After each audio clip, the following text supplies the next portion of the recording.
Hi, this is Glenn Loury. I want you guys to know that The Glenn Show is moving to its own YouTube channel. If you don't want to miss new episodes, then I'd encourage you, please follow the link in the description and subscribe to The Glenn Show at the new YouTube channel. You can also help us out and help the channel grow by commenting and by hitting the like button, the YouTube algorithm. So that's the announcement. Stay tuned. There's much more to come. Thanks. Like this, like my column was replete with indications that racism still deeply affected the lives of the people, Black people who were redlined, that there was even some racism within who got a loan and who didn't. That, I'm not saying that racism played no part, but I'm just saying that to think of socioeconomics is not meaningless, and that the socioeconomics was not so insignificant as to be merely parenthetical or merely a footnote, that it mattered, that this stuff is complicated. And I'm not claiming that I wasn't chased out of the room for saying this, but some of the response was rather vigorous, and I was especially surprised by Thomas Sugrue. Thomas Sugrue, who's written really good work. I know Thomas Sugrue, the historian. Where is he at NYU now? He used to be at the University of Pennsylvania. Detroit. What does he call it? The Origins of the Urban Crisis. That's his big book about Detroit. It's one of the best. He commented on your column. And then he also did that really great book about civil rights in the North. And so you learn about the civil rights movement in New Rochelle as opposed to Birmingham. And yeah, he and I'm not calling him out. This is not the thing that we do, but he did a tweet, one of those long tweets, he did like 9 parts, where he, not in a nasty way, just says that I selectively picked data from those academic articles, and that I think it's fair to say he's claiming that I said it was all class and not race, or something close to it. And then he brings up statistics about the racial aspect of it. And quite simply, I repeat, I'm not calling him out. I am a great admirer of his, whether or not he is of mine. I've heard from him before. I know that he thinks some things I do are okay, but he didn't like this. And I can't help thinking that, and I don't know. I don't know, because I don't know him. It's as if you say anything but racism, you have sinned, that there's something sacrosanct, even despite the facts. And I hate to say that in my piece, there is so much genuflecting. I hate to put it that way, but there is so much saying that racism is part of it too, that it gets in the way of the flow of the piece. Okay, John, I think we got it. And what I want to say, I do know Tom Sugrue. I've known him for a long time and admire him greatly, as you do, and admire that book, which won the Bancroft Prize in U.S. history. It's the highest prize you can get as an American historian. And he's a man of the left. He's a progressive. He's, he thinks that historical narrative about what happened in mid-20th century and the Rust Belt, to the big American cities in the Northeast and the Midwest is a fundamental thing.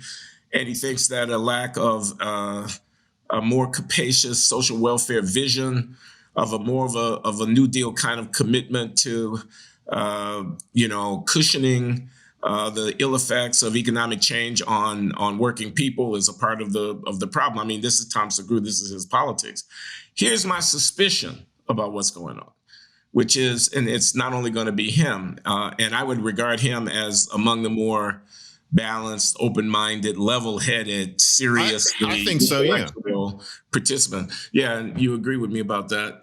What I think is going on is you're at the New York Times, and you now have a megaphone that is way big. I can't even make an appropriate gesture as to how big Megaphone is. And you happen to be a linguist who sits on the faculty at Columbia University, and you write books, and the books are good or bad. Whoever reads them has their view, but I think they're good. And you write about linguistics in your scholarly work and whatnot. But what you are not is a sociologist. What you are not is a political scientist. What you are not is a historian.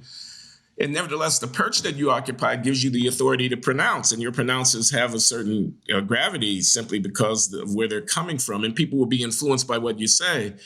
So when you attempt to shift the narrative from the settled understanding a la Ira Katz-Nelson when affirmative action was white to something less friendly to arguments for affirmative action protecting Blacks, or less friendly to arguments for reparations for the crimes of the past or whatever, those are fighting words. We're now fighting over how we're going to tell the story. And who are you? Again, I don't know that this is in Tom's mind, but it could be. It's certainly a plausible account challenging you in a long tweet, which might be seen by 100,000 people, is a way of raising the question: does he really have the authority to tell us how we're supposed to think about this? And you know what? On the one hand, my standard response to that is, if I were preaching the gospel as a linguist and praising the things that the usual people say, none of those people would have any problem with that. That would be fine. Nobody would say, wait a minute, who is he to talk about racism and anti-racism as perfect opposites? Who is he to say that deindustrialization is why the ghettos went to hell? Who is he to say that? He's just a linguist. How can he evaluate the scholarship? Nobody would say that. Then on the other hand, that's the answer. But then on the other hand, I must admit, if these people were in the Times saying things about language, and they say, well, I've read a lot of the books, I've thought about this, but they don't have a degree, would I not say, if they weren't preaching my gospel, how dare this architect, how dare this social scientist preach about linguistics when they don't really know? I'm not sure I'm that noble. So I get where they're coming from. I get it. But my first answer, I think, really does apply. If I were saying the right stuff, and I'm not calling out Sugru, but if I were saying the right stuff, those people would think that I'm a polymath who does his reading and is sharing, what he knows. Oh, he ranges so widely. But if I don't preach the gospel, then I'm just ignorant. And I think that's a little simplistic. But then again, I can also imagine being them. So yeah, I get it. I get where he's coming from. Yeah, the pulpit. Yeah, I see that. Now, let me ask you a personal question. So you ascend to a perch where you have a megaphone that's bigger than anything I can indicate with a hand signal, preaching out to the world about stuff you care about. Do you get letters? Do they let people write in to comment on the things that you post at the time? Honestly, this is, I don't know if I'm the naive soul that some of these people think, but there are things about me that are kind of childlike. I've never looked at any of the comments. There is an email that they set up at the Times where people can send comments. There is no comment section. I can see some people are disappointed that they can't watch me getting hung out to dry or watch people fight in a comment section. And I'm not sure why they don't have a comment section, to be honest. I've been so busy writing, I haven't asked them that. Well, one speculation is that the comments would be positive and the newspaper doesn't want to give the readers the opportunity to show just how popular the things are that you're saying, not to that is cynical from negative comments, but to prevent positive comments from reinforcing your message. Is that a sinister, kind of thought, or to it? I'll ask them, but I know there's this email account I'm supposed to look at, but I'm not interested in the ongoing commentary about the things I write for the mundane reason that I'm too busy writing the next thing. I don't have time to pay attention. And so I don't go looking it up.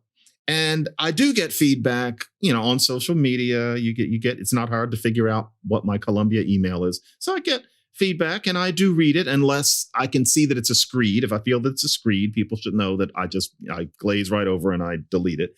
But a lot of the feedback is interesting, but I don't obsess over it because I have this job, this second job where I have to always be writing a new piece. So I don't know. Maybe I need to take a peek at what some of these comments have been. Okay, so you don't have time to read comments because you're too busy writing the next thing. And when you have to produce 2 1,500-word columns a week, that's a very plausible claim. Yeah, just can't be bothered.